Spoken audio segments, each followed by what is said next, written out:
स्वागत है आपका हमारे YouTube channel the Hindu editorial in Hindi. तो जैसा कि आप जानते हैं कि आज है 10 फरवरी 2021 और 10 फरवरी को द हिंदू न्यूज़पेपर में जितने भी इम्पोर्टेंट आर्टिकल्स आए होंगे हम उनको डिस्कस करेंगे तथा उनका हिंदी रूपांतरण भी देखेंगे।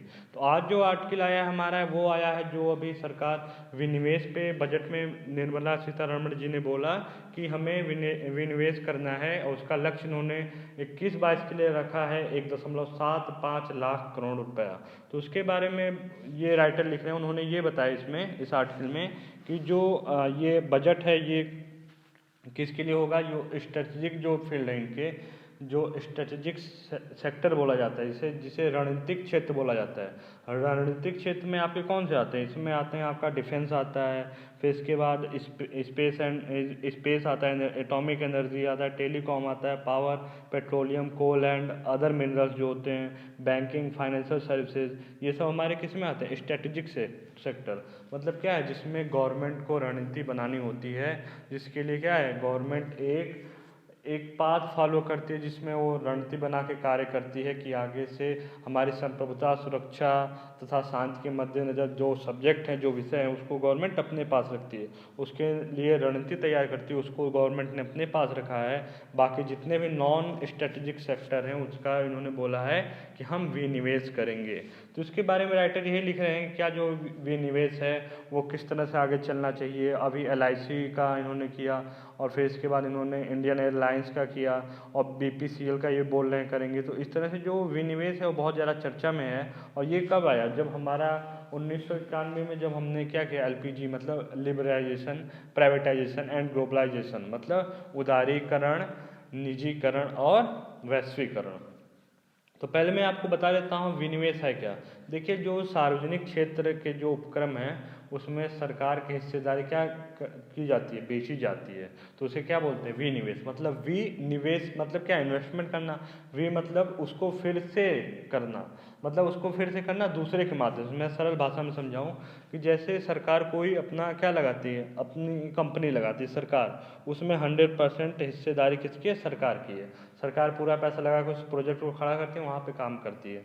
फिर इसके बाद वहाँ उसको घाटा होने लगता है तो फिर क्या करती है, वो अपने जो कंपनी है उसकी 50% हिस्सेदारी जो होती है वो बेचने लगती है। जब वो बेचने लगती है तो उसने क्या किया, पहले तो निवेश किया, फिर से इसके बाद उसमें दूसरे क्षेत्र को बुला रही है कि आप आओ निवेश करो। तो ये प्रक्रिया क्या कहलाती है, विनिवेश कहलाती है। और निजी कंपनियां आम लोगों के बीच सार्वजनिक कंपनी के शेयर हिस्से को बेचकर इस प्रक्रिया को पूरा किया जाता है।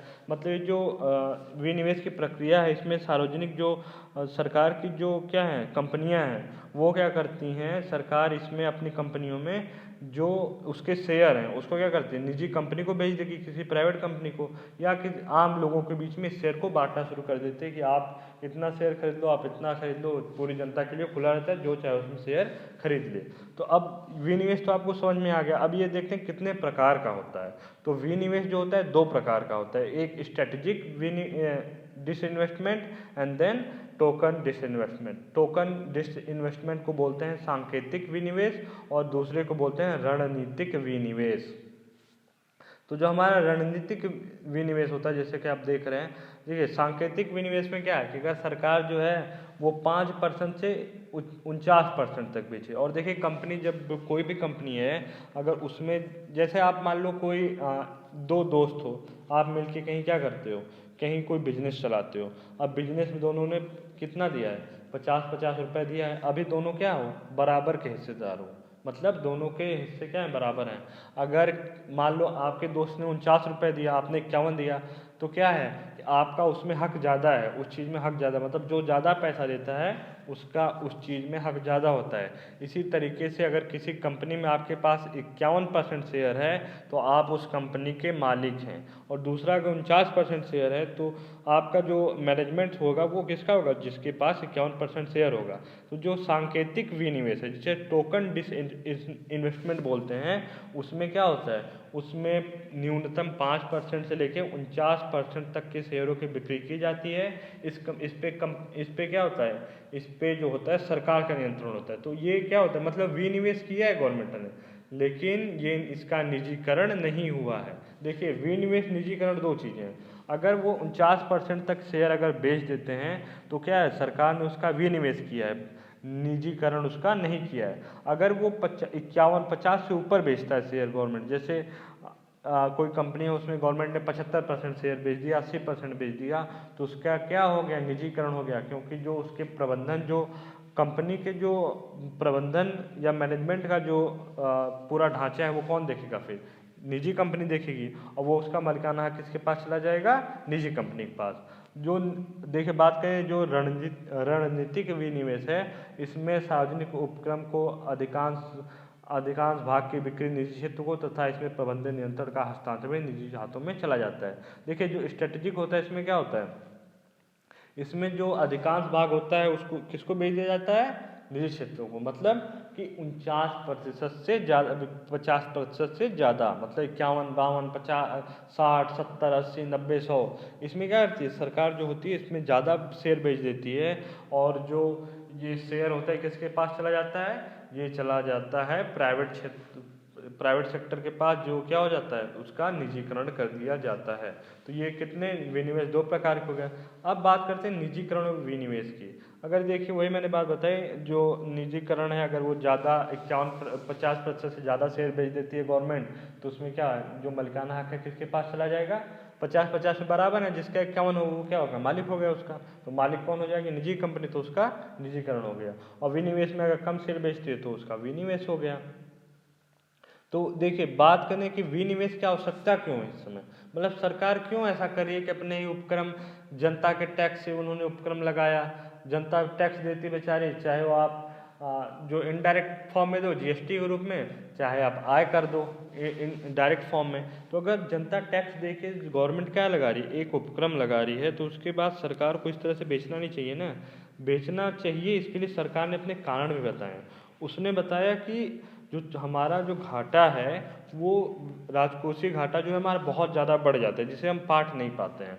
तो हम इसके लिए क्या करते हैं, इनको बेच रहे हैं। अब इनको बेच रहे हैं, क्यों बेच रहे हैं, हमारे पास पैसा नहीं है कि हम लोगों की जो सामाजिक सुरक्षा की जो योजनाएं हैं उनको चला सकें। तो हमारे पास कम से कम पैसा आएगा जिससे हम लोगों का कल्याण कर सकें, क्योंकि हम कल्याणकारी राज्य हैं। अब कल्याणकारी राज्य कल्याण करेगा नहीं तो काहे का राज्य। तो यही बात बोली गई है कि इसकी आवश्यकता क्यों पड़ी।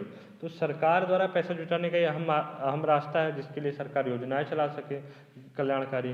दूसरा विनिवेश निजीकरण, सरकारी संपत्तियों की बिक्री कर पैसा जुटाती है। मतलब जो सरकार है विनिवेश करती है, निजीकरण करती है, और सरकारी संपत्ति उनको क्या बेच देती है। जो चालू वित्त वर्ष है, इसमें मैंने आपको बताया ना कि 1.75 लाख करोड़ रुपए का लक्ष्य रखा गया है कि हम इसे हासिल कर लेंगे। अच्छा आप ये बताओ कि 2020-21 में सरकार ने कितना लक्ष्य रखा था कि हम इतने तक इतना विनिवेश करेंगे, और कितना उन्होंने प्राप्त किया विनिवेश के माध्यम में। इसका जो उद्देश्य है विनिवेश करने का, इसका उद्देश्य है कि बेहतर जो हम मैनेजमेंट कंपनी का बढ़िया हो जाए। देखिए बात यह है कि कंपनी में जो अधिकारी लोग होते हैं, जो सरकारी उपक्रम के कर्मचारी हैं, उनको बस क्या होता है, उनको बस अपने पेमेंट से मतलब होता है। उनको ये नहीं कि कंपनी डूब रही है, या सरकारी जो एजेंसी जो भी कंपनी हो उसका काम सही से चल रहा है, घाटे में जा रही है, फायदे में, उससे मतलब नहीं होता है। उनको बस मतलब होता है अपने पैसे से, अपनी तनख्वाह से, दूसरे अपने घूस से। तो इसीलिए सरकार इनसे परेशान होकर करे, हम इसे बेच देंगे, बेच के इसको जो प्राइवेटाइजेशन करेंगे। तो प्राइवेट किस पे काम करता है हमेशा, जब विनिवेश करेंगे तो प्राइवेट हमेशा काम करेगा लाभ पे, हमेशा प्राइवेट सेक्टर लाभ पे ही काम करेगा। जब लाभ पे काम करेगा तो उसकी निगरानी प्रणाली मजबूत होगी। वो क्या करेगा, वो एकदम जो पारदर्शिता उसको क्लियर एकदम अच्छे से रखेगा कि जो भी काम होगा हमारा साफ सुथरा होगा। जब साफ सुथरा होगा तो आपको साफ सुथरा काम भी करना पड़ेगा। साफ सुथरा काम के साथ आपको टाइम बाउंडेड होना होगा। अब सरकारी ऑफिस में देखिए, लोग 9 बजे का ऑफिस होता है तो लोग 1 बजे जाते हैं, 1:30 बजे चले जाते हैं। लेकिन जब प्राइवेट हो जाएगा तो 9 बजे ऑफिस है तो आपको 8:59 तक ऑफिस के अंदर रहना है, नहीं तो आपको उस दिन की एंट्री नहीं की जाएगी। तो इस तरह से जब कड़े अनुशासन उनके लग जाते हैं, नियम व अनुशासन लग जाते हैं, तो उसके बाद क्या हो जाता है, वहाँ पे टाइम बाउंडेड होता है। 1 हफ्ते में इतना काम आपको करना है तो वो करते हैं कर्मचारी उसके, और इसी से कंपनी हमेशा लाभ कमाती है। तो सरकार का मेन मुद्दा यही है कि बेहतर प्रबंधन हो जाएगा, इससे क्या हो जाएगा, इससे वो लाभ कमाएंगे और वो कंपनी हमेशा प्रॉफिट में चलेगी, उसका नुकसान नहीं होता। दूसरी बात ये है, सरकार के पास जो है धन खर्च करने के लिए जो कल्याणकारी योजनाएं उस पर धन खर्च करने के लिए पैसा नहीं होता है। और दूसरा, जब ये दूसरे देशों या किसी अंतर्राष्ट्रीय बैंक या किसी से कर्ज लेते हैं तो उस पर इन्हें बहुत ज़्यादा ब्याज देना होता है, जिससे इनका राजस्व घाटा बढ़ता जाता है। इसको कम करने के लिए सरकार कहती है कि हम विनिवेश करेंगे तो ये मजबूत हो जाएगा ये उपक्रम हमारा। और दूसरी बात, हमें क्या हो जाएगा, बिना ब्याज के राशि मिल जाएगी, जिससे हमारा राजस्व घाटा भी बैलेंस कंडीशन में आ जाएगा। उसके बाद बात करते हैं कि घाटे में जा रहे जो सार्वजनिक क्षेत्र के उपक्रम है उसको खजाने पर बोझ बढ़ता जाता है। मतलब जो घाटे में जो गवर्नमेंट की इकाइयाँ हैं वो जाती हैं तो क्या होता है, सरकारी जो खजाना है इस पर बोझ बढ़ता जाता है, क्योंकि इतनी बड़ी पॉपुलेशन है, आमदनी कम है हमारी, और ऊपर से ये रोज़ घाटे में चल रहे तो कहाँ से अर्थव्यवस्था चल पाएगी। इसीलिए इन्होंने विनिवेश किया है। तीसरी बात है कि आर्थिक सुस्ती जो है वो आर्थिक सुस्ती को ये क्या करेंगे, तेज करेंगे। अभी क्यों कोविड-19 के चलते जो था सब कुछ ठप था, एकदम सरकार के पास हाथ में एकदम नल्ली हो गई है सरकार, पैसा वैसा रह नहीं गया।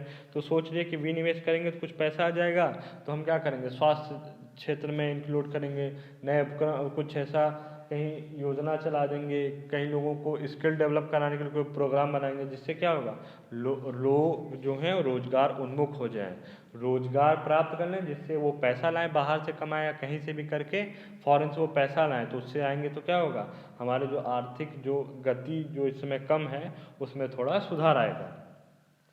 दूसरी बात, सरकारी कंपनियों का आधुनिकीकरण, विस्तार और तकनीकी उन्नयन।